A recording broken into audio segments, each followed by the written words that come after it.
আমন্ত্রণ জানাচ্ছি দর্শক মানচিত্রে নিয়মিত আয়োজন কথোপকথন। হরমুজ প্রণালীর নিয়ন্ত্রণ নিয়ে নতুন করে যুদ্ধবিরতির মাঝেই ইরান এবং আমেরিকার শুরু হয়ে গেল খণ্ডযুদ্ধ।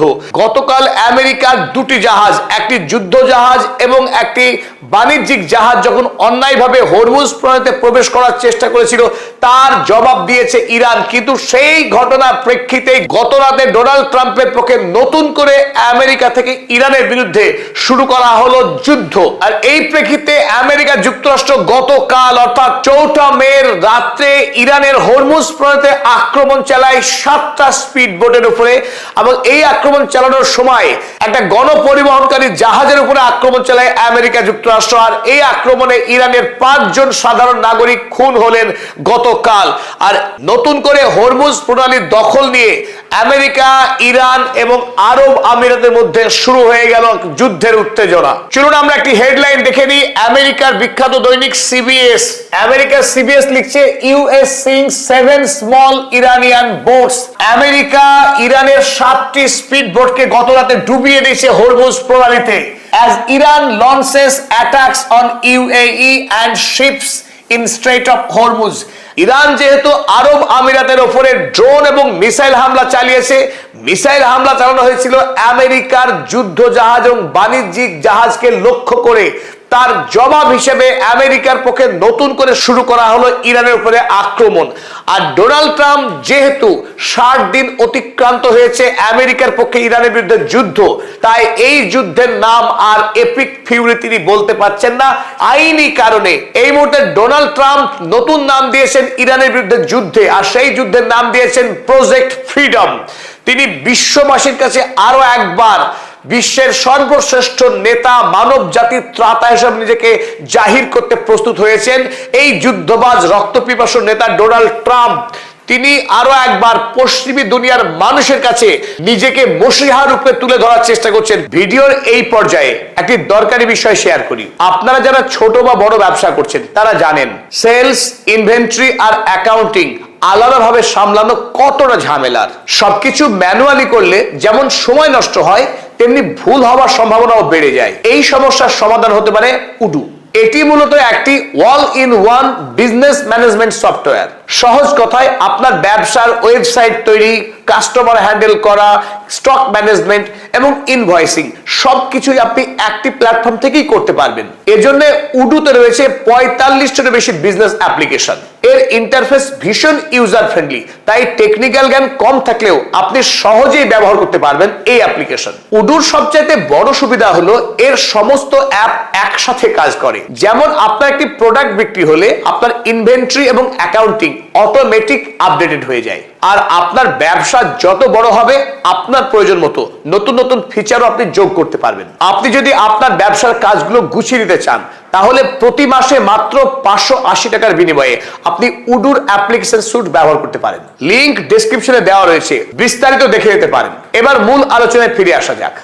পারস্য উপসাগরে যত বিদেশি ট্যাঙ্কার এবং জাহাজ আটকে আছে, সেই সমস্ত বিদেশি জাহাজকে তিনি মুক্ত করে দেবেন এবং বিশ্বের যাতে জ্বালানি সংকট না হয়, এই পারস্য উপসাগরীয় সকল দেশ থেকে অবাধে যাতে তেলের বাণিজ্য শুরু হয়, সেই বাণিজ্যকে মুক্ত করতে এসেছেন।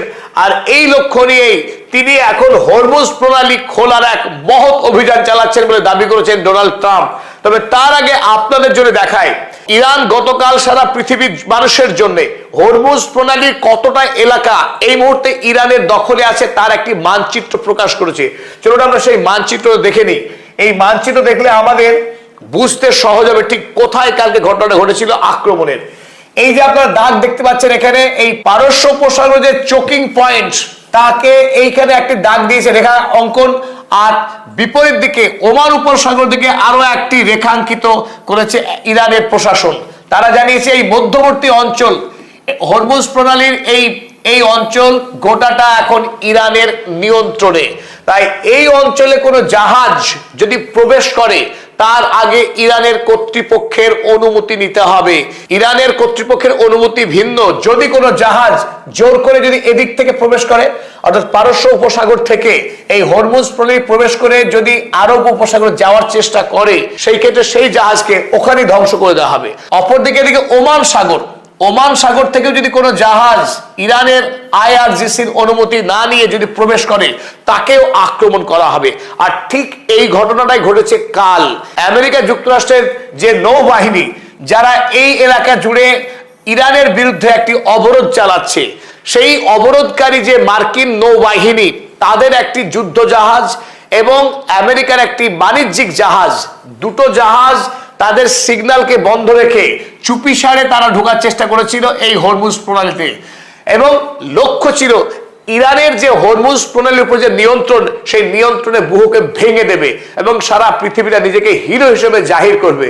কিন্তু তাদের খুব একটা লাভ হয়নি।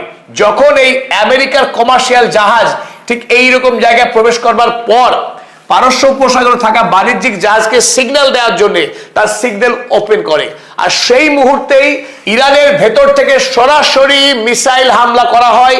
যদিও সেই মিসাইল এই জাহাজের উদ্দেশ্য করে নয়, বরং জাহাজের পার্শ্ববর্তী এলাকায় জলের ওপরে হামলা করা হয় কেবলমাত্র আমেরিকাকে বার্তা দেওয়ার জন্য যে ইরানকে হালকাভাবে নেওয়ার চেষ্টা করলে আমেরিকার সৈন্যবাহিনীকে মাসুল গুনতে হবে। আমেরিকা যে সমস্ত যুদ্ধ জাহাজ রয়েছে এই ওমান উপসাগরে একটিকেও ছেড়ে কথা বলবে না ইরান। আর তারপরেই আক্রমণ শুরু হয় আরব আমিরাতের ওপর, কারণ গোটা ঘটনাতে এই মুহূর্তে আরব আমিরাত মূল খলনায়কের ভূমিকা পালন করছে।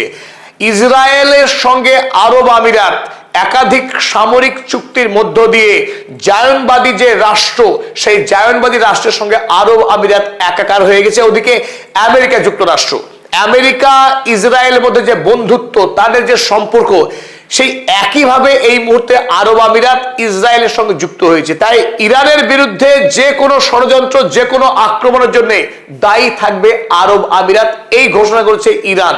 তাই যখন আমেরিকার জাহাজ চুপিসারে ঢোকার চেষ্টা করেছিল হরমুজ প্রণালীতে, তার এই অপরাধের শাস্তি খোদ ইরানের উপর থেকে 12টি ব্যালিস্টিক মিসাইল হামলা করা হয় গতকাল, 3টি ক্রুজ মিসাইল এবং 4টে ড্রোন হামলা করা হয়। হামলার মূল লক্ষ্যবস্তু ছিল ফুজাইরা বন্দর। এই ফুজাইরা বন্দরকে ইরানের পক্ষে পাখির চোখ করা হয়েছে। তার গুরুত্বপূর্ণ কারণ হলো এই ফুজাইরা বন্দরই একমাত্র আরব আমিরাতের বন্দর যে বন্দর হরমুজ প্রণালীর বাইরে অবস্থিত। অর্থাৎ এই ফুজাইরা বন্দর থেকেই বিশ্বের বাজারে অবাধে তেল রপ্তানি করার স্বপ্ন নিয়ে আরব আমিরাত ওপেক থেকে বেরিয়ে এসছে। আর আমেরিকা চেয়েছিল এই ফুজাইরা বন্দরকে কাজে লাগিয়ে তাদের দেশে এবং পৃথিবীর অন্য দেশে বিপুল পরিমাণে সস্তায় তেল আমদানি করবে। তাই আরো এক ধাপ এগিয়ে ইরানের আইআরজিসি জানিয়েছে যে হরমুজ প্রণালীর সীমানা এখানে শেষ নয়, বরং হরমুজ প্রণালীর সীমানা হচ্ছে এই সীমানা। ফুজাইরা বন্দরকে ভেতরে রেখে তারও বাইরে এসে দখল নিয়েছে ইরান, যাতে করে আরব আমিরাত তার যে স্বপ্ন ছিল ইরানকে ফাঁকি দিয়ে, ইরানকে বিপদে ফেলে হরমুজ প্রণালীর বাইরে থেকে তারা অনায়াসে বাণিজ্য করবে, তেল বেচা কেনা করবে, সেই স্বপ্ন চুরমার করে দিয়েছে ইরান। বরং সেই ফুজাইরা দ্বীপের বাইরের এই বিস্তীর্ণ অঞ্চল এই মুহূর্তে ইরানের সামরিক নিয়ন্ত্রণে। তাই গতকাল ফুজাইরা দ্বীপে একাধিক যে আক্রমণ করেছিল ইরান, অধিকাংশই আরব আমিরাত ইন্টারসেপ্ট করে দিয়েছে, আকাশেই ধ্বংস করেছে। কিন্তু কিছু ড্রোন সফলভাবে হামলা চালিয়েছে এই ফুজাইরা তেলের হাবে, যেখানে বিপুল পরিমাণে তেল মজুত রয়েছে, আর সেখানে ব্যাপক অগ্নিকাণ্ড ছবিকাল দেখা গেছে। আপনারা ছবিতে যে আগুন দেখছেন, অনেক দূর থেকে ক্যামেরায় ধরা পড়েছে এই ফুজাইরা যে অয়েল হাব, সেই অয়েল হাবে আক্রমণের পর এই বিস্তীর্ণ ধোঁয়ার কুণ্ডলী আকাশে এবং এখানে আগুন জ্বলতে দেখা গেছে। ইরানের এই হামলায় আরব আমিরাতের ফুজাইরা অয়েল হাবে কাল অগ্নি সংযোগ ঘটে যায়। টাইমস অফ ইন্ডিয়া, ভারতের একটি কাগজ এই খবর ছেপেছে। তারা লিখেছে Iranian drone strike ignites massive fire at UAE's Fujairah oil hub. Fujairah তেল কেন্দ্রে ব্যাপক অগ্নিকাণ্ড সৃষ্টি হয়েছিল ইরানের ড্রোন হামলার ফলে। আর ইরান যে আরব আমিরাতের উপরে মিসাইল এবং ড্রোন হামলা চালিয়েছিল তার সংখ্যা লিখেছে আরব আমিরাতের একটি খবরের কাগজ খালিজ টাইমস। খালিজ টাইমস লিখেছে UAE engaged 12 ballistic missiles, 3 cruise missiles and 4 drones on May 4। 4 May Iran আরব আমিরাতের উপরে যে মিসাইল এবং ড্রোন হামলা চালিয়েছে তার সংখ্যাটা ব্যক্ত করেছে এই খালিজ টাইমস। যে কথা আপনাদের বলছিলাম, এই ফুজাইরা দ্বীপ আপনারা ছবিতে দেখছেন, এই ফুজাইরা বন্দর, ফুজায়রা বন্দরকে কেন ইরান আক্রমণ করেছে, এই মুহূর্তে আরব আমিরাত ইসরায়েলের সঙ্গে হাতে হাত মিলিয়ে ইরানের বিরুদ্ধে সমস্ত চক্রান্তে লিপ্ত। তাই ইসরায়েল যেমন ইরানের 1 নম্বর শত্রু, ঠিক অনুরূপ ভাবে আরব আমিরাতও ইরানের এখন অন্যতম প্রধান শত্রু। তাই এই ফুজায়রা দ্বীপকে ব্যবহার করে আরব আমিরাতের যে স্বপ্ন, সেই স্বপ্নকে বানচাল করার জন্য এই মুহূর্তে ইরান বৃহত্তর পদক্ষেপ নিয়েছে। একদিকে তাদের যে স্ট্রেইট অফ হরমুজ নিয়ন্ত্রণের সীমানাকে বাড়িয়েছে। আপনারা দেখুন, এর মূল কারণ হচ্ছে এই যে হাবসান, এই হাবসান থেকে শুরু করে যে আপনার নীল যে রেখা দেখছেন, এই রেখাটা হচ্ছে হাবসান ফুজায়রা অয়েল পাইপ। এই পাইপে করে আরব আমিরাত থেকে উৎপাদিত সকল তেল, সেই তেল নিয়ে এসে এই ফুজায়রা বন্দরের মাধ্যমে বিদেশে রপ্তানি করার স্বপ্ন দেখছিল আরব আমিরাত। আর এই স্বপ্নকে ধ্বংস করার লক্ষ্য নিয়ে ইরান আরব আমিরাতের অর্থনৈতিক শক্তিকে গুড়িয়ে দেওয়ার জন্য গতকাল এই ফুজায়রা অয়েল হাবে আক্রমণ চালিয়েছে। আর এরই সাথে পৃথিবীর সকল বৃহৎ জাহাজ কোম্পানি যারা ট্যাঙ্কার প্রস্তুত করে এবং তেল পরিবহন করে থাকে, সেই সমস্ত জাহাজ কোম্পানিকে কাল ইরান সতর্ক করেছে, যদি ইরানের নির্দেশের অবাধ্য হয়ে কেউ জোর করে হরমুজ প্রণালীতে প্রবেশ করার চেষ্টা করে, তাদের প্রত্যেককে শাস্তি দেবে ইরান। পাশাপাশি যে সমস্ত ইন্স্যুরেন্স কোম্পানিকে হুমকি দেওয়া হয়েছে যে হরমুজ প্রণালীতে প্রবেশ করলে কোনো জাহাজকে রিয়াদ করবে না ইরান। আর যখন ইরান আমেরিকা যুক্তরাষ্ট্রকেই হামলা করছে, তখন পৃথিবীর কোন জাহাজ কোম্পানি আছে যারা এত সাহস দেখাবে যে ইরানের নির্দেশে অমান্য করে হরমুজ প্রণালীতে ঢুকবে? তাই যে সমস্ত জাহাজ পারস্য উপসাগরে এই মুহূর্তে আটকে আছে, তাদের আরো অনির্দিষ্টকালের জন্য আটকে পড়ে থাকতে হবে। এবং পৃথিবীর যে জ্বালানি বাজার, সেই জ্বালানি বাজারে আগামী দিনে আরো অগ্নিমূল্য হবে। পৃথিবীতে জ্বালানির সংকট কিন্তু বাড়তেই থাকবে যদি আমেরিকা ওমান উপসাগর থেকে তার অবরোধ তুলে না নেয়। নৌ অবরোধ না তুলে নিলে ইরানের পক্ষে জানানো হয়েছে এই হরমুজ প্রণালী তারা খুলবে না। তবে এই প্রেক্ষিতে আপনাদেরকে নতুন একটা আপডেট দিয়ে রাখি। এতদিন পর্যন্ত ডোনাল্ড ট্রাম্প সারা ইউরোপের প্রত্যেকটি রাষ্ট্রকে ভিক্ষা চেয়েছিলেন যে একসঙ্গে মিলিতভাবে তারা মিলিটারি আক্রমণ করবে ইরানের বিরুদ্ধে হরমুজকে উন্মুক্ত করবার জন্য। এমনকি আমেরিকার 1 নম্বর শত্রু রাষ্ট্র চীনকেও অনুরোধ জানিয়েছিল হরমুজ প্রণালী খুলতে আমেরিকাকে সাহায্য করবার কাজে। কেউ এগিয়ে আসেনি। এবার নতুন নাম দিয়ে ডোনাল্ড ট্রাম্প দক্ষিণ কোরিয়াকে অনুরোধ জানিয়েছে আমেরিকার সঙ্গে মিলিতভাবে তারা যেন মিলিটারি আক্রমণ করে ইরানের উপরে।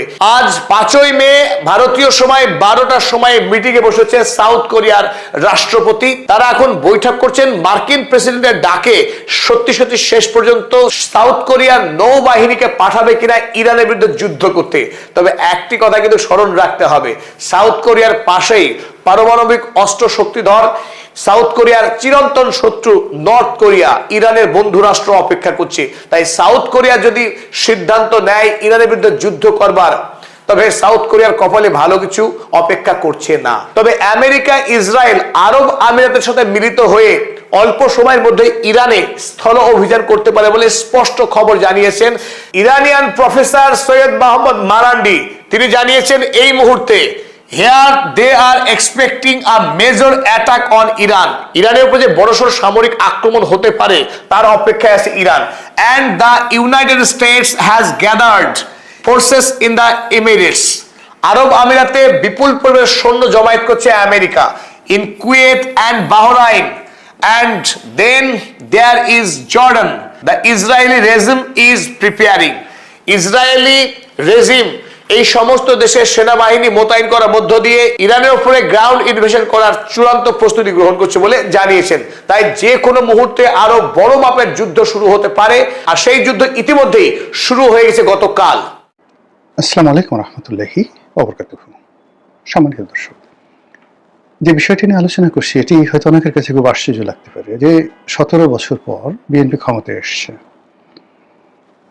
যেদিকে তারেক রহমান সাহেব তাকাচ্ছেন সেদিকে সব জ্যোৎস্নার আলোতে প্লাবিত হয়ে যাচ্ছে।